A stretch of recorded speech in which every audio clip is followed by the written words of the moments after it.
The great John Barrasso has been in politics a little bit longer than I have. But, John, can we think of anybody who can stand for 3.5 years as the Vice President of the United States and pretend that she's not even been in power? Have you ever seen anything like that? Nothing like it in the world. It's crazy.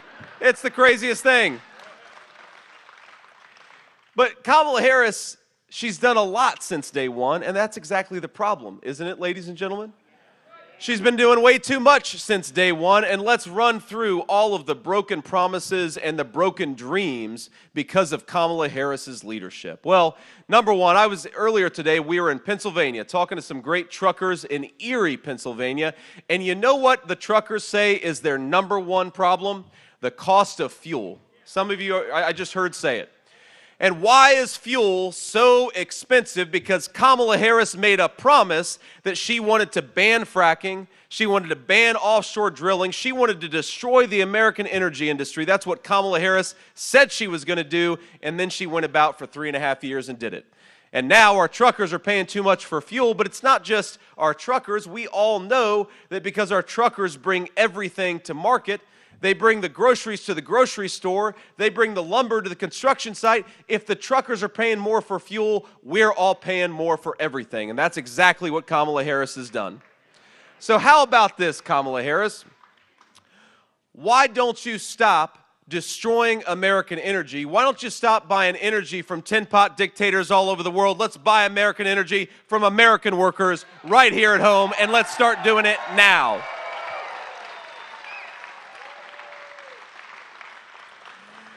Now, Kamala also says that she is going to be a great friend of American manufacturers. She's going to be, but for 3.5 years, she hasn't done anything. Kurt, has she been a good fan of and a good friend of American manufacturers? Negative, exactly.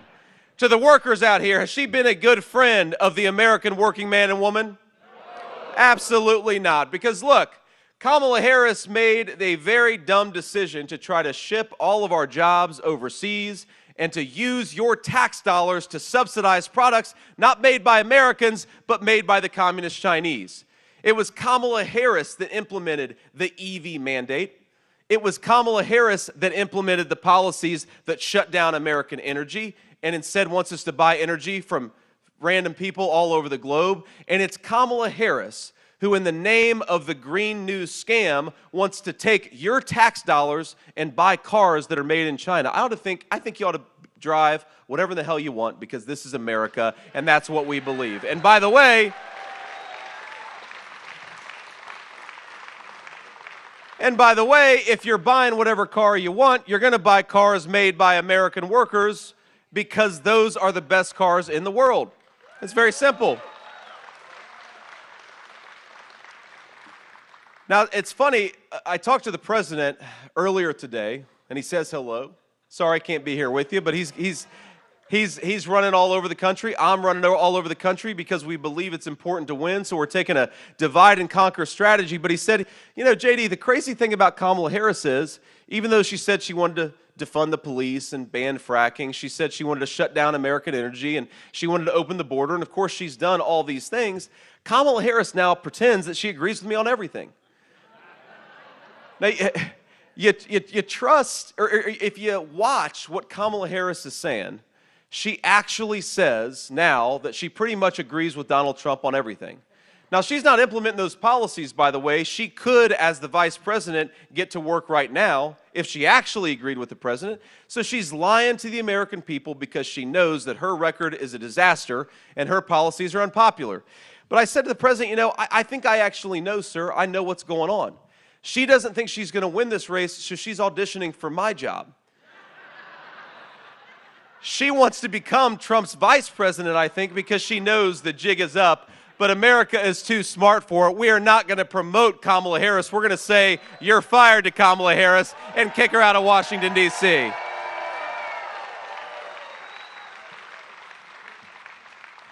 So I want to just tick through what her policies have done to the American people, and then I want to tick through what Donald Trump's policies have done and will do again for the American people. You know, 60% of Wisconsin businesses aren't hiring right now. That's because of Kamala Harris's policies. Is that a good idea? 70% of Wisconsin workers say that their pay has not kept up with the price of housing and the price of groceries. Is that a good thing? Over $11,000. That is what it costs the average Wisconsin family to buy today what they could have bought 3 years ago. Is that a good thing for Wisconsin families? And so Kamala Harris now wants a promotion. Are we going to give it to her? Absolutely not. We're not going to give it to her.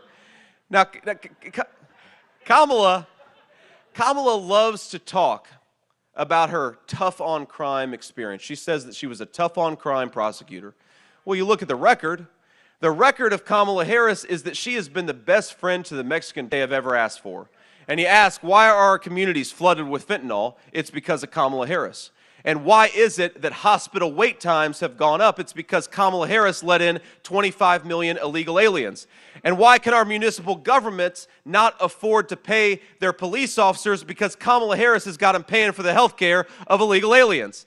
This is not a program, ladies and gentlemen, that works for American workers. This is a program that works for people who shouldn't even be in this country in the first place. And Donald Trump, by the way, Donald Trump has got a different message to the 25 million people who are here in this country illegally. Pack your bags. You're going home in 6 months.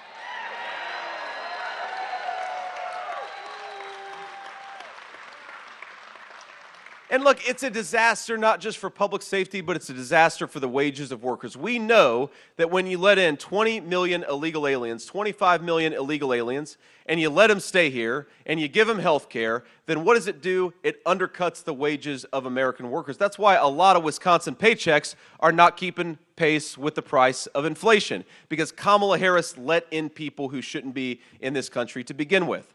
That is what she has done. And let's just offer a little bit of a study in contrast here, because, my friends, it doesn't have to be like this.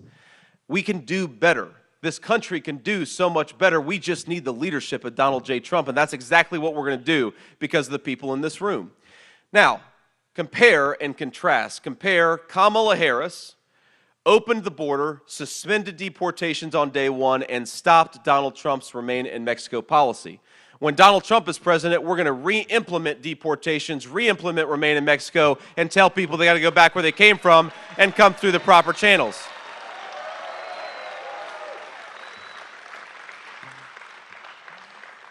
Kamala Harris shut down American energy, raised the price of gas and utilities on American families and American manufacturers. Donald Trump's message and solution is simple. Drill, baby, drill. Open up America's energy markets and get it from our own workers.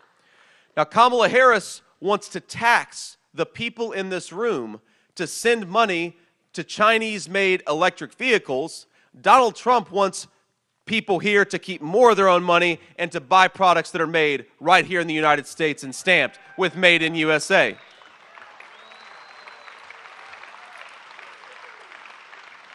And finally, Kamala Harris would like to reward the companies that ship jobs overseas and raise your taxes. Donald Trump wants to cut your taxes and punish the companies that are doing business with the communist Chinese. Let's reward American manufacturers, not the corrupt businesses that are getting rich from Chinese slave labor. It's simple. It's common sense stuff. So I want to take some questions from the media here in just a second, but I want to leave you with one final thought here because, you know, getting to run for the Vice President of the United States is the greatest honor of my life. It's the coolest thing. I get to fly around and drive around and see this country from a totally different perspective. And let me tell you the good news. My friends, the good news is we have the most beautiful country in the entire world. The good news is we have got natural resources that are the envy of the entire world. It's amazing. The Chinese and the Russians would kill for the stuff that we have right here in Wisconsin and all across our great country. We have the best workers and the best families anywhere in the world. And by the way, we've got the proudest cultural and historical traditions I believe that exist anywhere on the face of the earth. That is what we have going for us. The only thing that is broken about this country is our failed leadership. And that's why we got to fire Kamala Harris, replace her with Donald J. Trump, and get some leadership in this country that is equal to the job of leading the American people.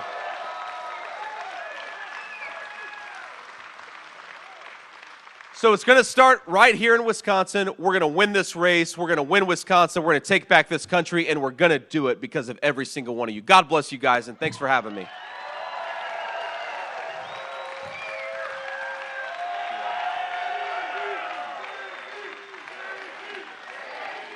Thank you. Thank you, thank you, thank you. Here, y'all want to see me take some questions from the media? All right, let's do it. Now, I always say I'd like to start with the local reporters and the local TV channels if we can. So let's start there, and we'll take some questions from the national folks after that. Senator Vance, Carl Winter from NBC 26 here in Green Bay. Hey, Carl. Robert F. Kennedy Jr. will remain on the ballot here in Wisconsin. The Wisconsin Election Commission says, despite him trying to get off of it in swing states, how do you think that affects yours and former President Trump's campaign? Well, first of all, are we thrilled to have the endorsement of RFK and Tulsi Gabbard? We are.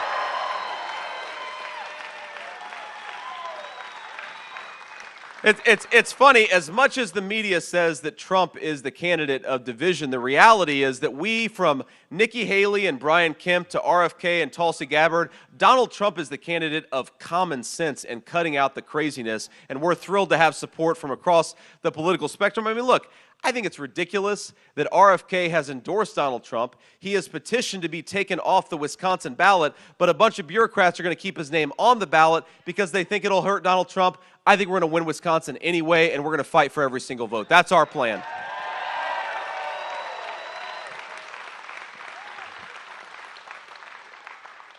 Next question. Hi, Senator Vance. Paul Stino from CBS here in Green Bay. The Harris campaign, in their campaign commercials, when they have, campaigns, they accuse you guys of kind of catering towards rich people more so than middle class when it comes to your economic policies. When you hear that argument, what's kind of your rebuttal to that, or what would be your counter argument to their claim right there? Thank you. Well, look, my counter argument is that Donald Trump is a president for every American citizen, rich or poor. We just want people to have a good life in this country that all of us love. It's that simple. Now, when she says, look, she says that Donald Trump and me are the candidates of rich people, here's my response to that. First of all, I grew up in a poor family, and I grew up in the kind of family that suffers when Kamala Harris and people like her don't do their jobs. And let me just give you one example. We know it gets cold in Wisconsin, right? A lot colder than it does in Ohio. You guys are tougher up here than we are down a little further south. And look, during a cold winter, I have been on the receiving end of not having enough money, and where my grandmother would say, well, honey, we just can't turn on the heater tonight. We can't afford it. And so maybe you sit in front of a space heater, or maybe you just throw on a few extra blankets. And that's what a lot of American poor families deal with during the depths of a cold winter. I believe that if you work hard and play by the rules, we are the richest and most prosperous country. Rich or poor, you ought to be able to turn your heater on and heat your homes in the winter. Is that a simple thing that all of us believe in? Now, clearly, Kamala Harris doesn't believe in that because she has pursued policies that are making electricity and utilities go up by 30, 40, and 50%.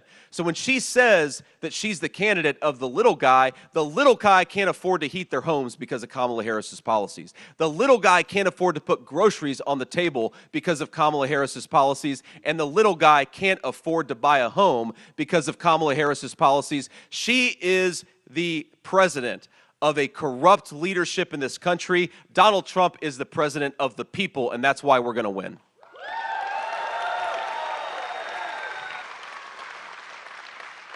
Next question. Senator Ben Krumholz with Fox 11 in Green Bay. What do you want to see happen with abortion? Well, what I want to see happen with abortion is that each state, and this is President Trump's view to be clear, each state ought to make their own abortion policy. Okay, Wisconsin's going to have a different view than California. California's going to have a different view from Alabama. And what the president has been very clear about is he wants the voters to make those decisions in each individual state, and his government is going to focus on lowering prices for American families. His government is going to focus on closing down that southern border and stopping the flow of fentanyl and crime into our communities, and his government is going to focus on bringing peace and stability back to the world.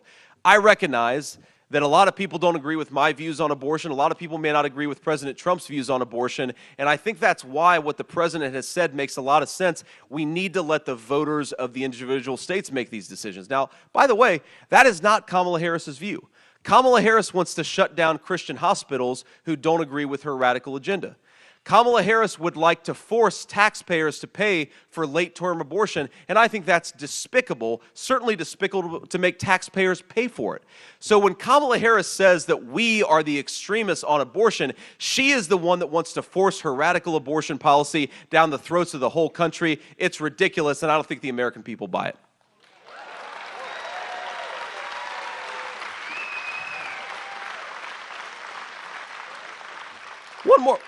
One more point on this, because it's so important. Look, the President of the United States, Donald Trump, believes in American families, and he wants Americans to be able to raise a family in comfort and stability.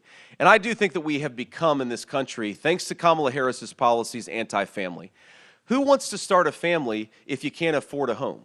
Who wants to start a family if you can't afford groceries? Who wants to start a family if you feel like the President of the United States is not looking out for your interests?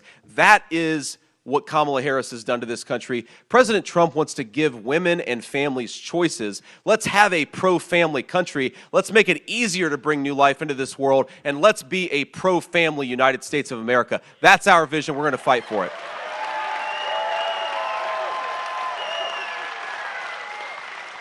Thank you. Next question. Hi, Senator. Jason Zimmerman from Action 2 News. First of all, how do you solve the crisis between Israel and Hamas and put an end to that conflict? And how concerned are you about the tension building between Israel and Iran right now? Well, look, I worry about the tension a lot because Kamala Harris has given the Iranians billions of dollars, and they keep on buying weapons and attacking not just Israelis, but they keep on attacking Americans. It's crazy. Stop giving bad guys money. It's not that complicated. It's a very simple principle in American diplomacy. The second thing that I say is, look, it is not our business to micromanage Israel's war in the Middle East. Hamas is an evil organization. Thank you. Hamas is an evil organization. What we should be doing as an ally of Israel is empowering them to wipe Hamas off the face of the earth and get this war over. It's very simple. I think the problem with Kamala Harris's policies is it's like the dumbest of two possible worlds, right? You're saying that you want to, that's Kamala Harris for you, but you want to prolong. She's saying that she wants the war to end as quickly as possible, but she refuses to provide the necessary stuff so that Israel can end the war as quickly as possible. She says that she cares about innocent civilian casualties, and I do too. I don't want innocent people to die in this conflict. The solution to that, though, is to give people precision weapons that minimize civilian casualties and let Israel destroy Hamas and get this thing over once and for all. That's simple. Kamala Harris is pursuing the worst of all possible worlds. Donald Trump's going to bring some peace and stability and some common sense back to the United States of America foreign policy.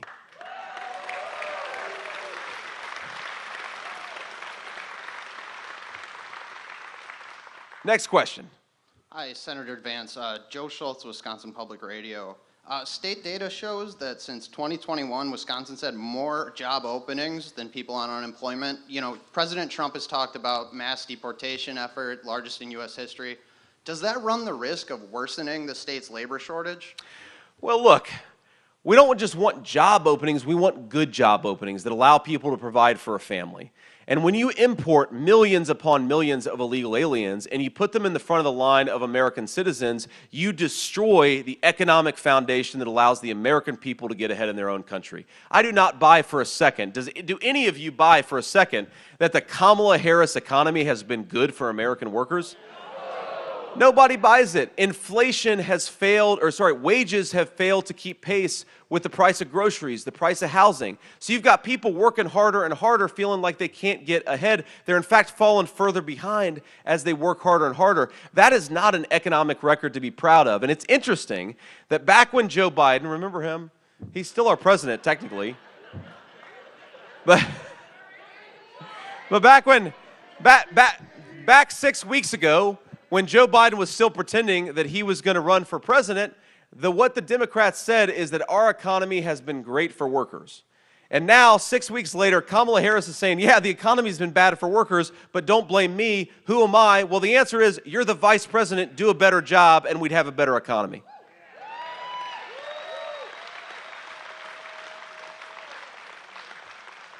Next. Aaron Palish with CNN. Thanks for taking my question. You're speaking at the Firefighters Union. You're speaking at the Firefighters Union convention tomorrow in Boston. I want to ask you a labor question, if you don't mind. Sure. 131 Republican members of Congress last year co-signed a bill supporting a national right-to-work law. I'm wondering how you feel about that law nationally. And then here in Wisconsin, there's also a right-to-work law. Over in Michigan, they repealed a right-to-work law that went into effect earlier this year. Wondering whether you support Wisconsin's policy to keep it or Michigan's to repeal it. Well, look, I'm not going to comment on what Wisconsin should do. Wisconsin ought to make its own decision on this, and Michigan ought to make its own decision on this. I did not sign on to the national legislation that you're talking about, and my view is the best thing for American workers, union and non-union alike, is rising wages, investing in American manufacturing, and investing in American workers, closing down that southern border. That's what workers need more than anything else. Safe communities and high wages, and that's what we believe in. So my message to the firefighters, it's been my same message to the police union. Of course, pretty much every police union in the country has endorsed me and President Trump. My message is, we want you to have safe jobs. We want you to be able to do what you can and do what you need to do without being destroyed by our public leadership. And we want you to have good wages for a fair day's work. That's true for the union workers, and that's true for the non-union workers too. Next question. Yes, sir. Senator Vance, Gary Tenney, Fox News. Opioid epidemic hits close to home for you. And we've seen over the last 4 years how every state has become a border state. Looking ahead, if there is a second Trump administration, what more would you do to address the opioid epidemic along the border, rather, or beyond just the wall? Would you be willing to go directly after the cartels in Mexico, in China, and how would you do that? Well, look, I adhere to President Trump's very simple principle. Kamala Harris wants to let the Mexican drug cartels do whatever they want and go to war against American law, empower American law enforcement and go to war against the Mexican drug cartels. It's one of the biggest terrorist organizations in the entire world. We cannot let them operate freely in our country. And the other thing that's driving the fentanyl problem, and you're right, I've been affected by this very personally. And so when I think about this issue, I think about all the kids that are praying at the bedside of their mom or dad because their mom or dad just had an overdose. Because I was that kid at one point in my life, and I was very lucky because my mom woke up and we got a second chance with my mom, and she's been clean and sober for almost 10 years. And what a great thing that is. What a great grace. And Mom was going around the campaign trail with me actually the last couple of days. She had a very good time. And, you know, again, I would not have had that second opportunity with my mom if the poison that's coming across today was coming across 15 years ago. We would have never gotten that second chance. And that's what I want. I want more American children to have second chances because we know addiction is a terrible scourge. And some people, they're able to kick it 2 days after they get that habit, and some people it takes years of getting back on the horse, falling off the horse, and getting back on. We just want to promote as many second chances as possible. And here's something else we have to do other than go to war against those drug cartels. We have got to tell the Communist Chinese Party, stop manufacturing this garbage and sending it into our country. And one of the things that Donald Trump doesn't get nearly enough credit for, and there's a lot of things, but towards the end of his last term, he was on the cusp of striking a huge deal that was going to shut down fentanyl manufacturing in communist China, would have saved hundreds of thousands of American lives, and Kamala Harris let that languish. Instead of fighting for Americans, she continued to allow the communist Chinese to make this garbage. Our promise and our threat to the communist Chinese ought to be, if you want access to American markets, if you want to sell your stuff in the United States of America, stop manufacturing this poison that's killing our citizens. You just need strong leadership to do it. Thank you all. And why don't we do one more question, and then we're going to have to hit the road. Thank you all. Senator Vance, Mike Bender with the New York Times. I know we've asked you a couple times today about the issue at Arlington National Cemetery, and I know you've mentioned that the campaign had permission to film there. One thing I didn't realize earlier today is that it's a federal law banning political campaigns from filming at grave sites. So I guess the question is, since families, to the best of my knowledge, civilians aren't able to give, grant exceptions to that, whether or not someone who wants to be president should have to abide by that law.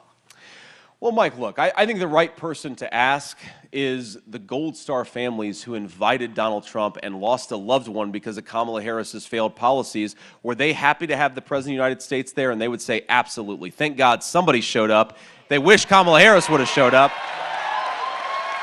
And she didn't.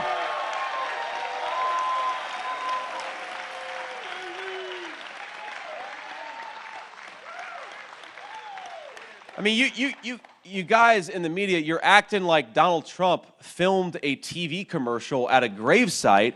He was there providing emotional support to a lot of brave Americans who lost loved ones they never should have lost, and there happened to be a camera there, and somebody gave him permission to have that camera there.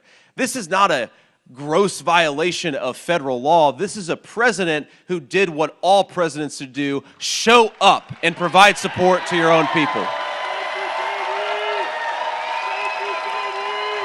Thank you, sir. So again, I'm biased. I like Donald Trump. And I know you all do too.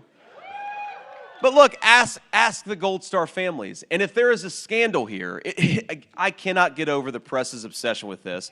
Because what is the bigger scandal? That Donald Trump was invited to stand by a graveside and actually accepted the invitation, or that Kamala Harris let 13 brave Americans die because she's a failure of a leader? And why hasn't Kamala Harris fired anybody who was implicated in getting those 13 Americans killed? And why hasn't there been a real investigation about why those 13 Americans got killed? I think that's a much, much bigger problem, and that's where the media ought to focus, not on Donald Trump doing his job and showing up as a president should. So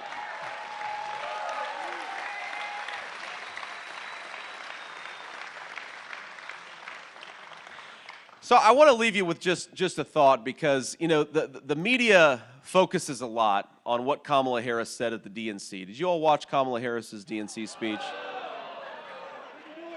I knew what the answer was going to be. You all are smarter than I did, but I'm in this business, so I had to watch at least some of it.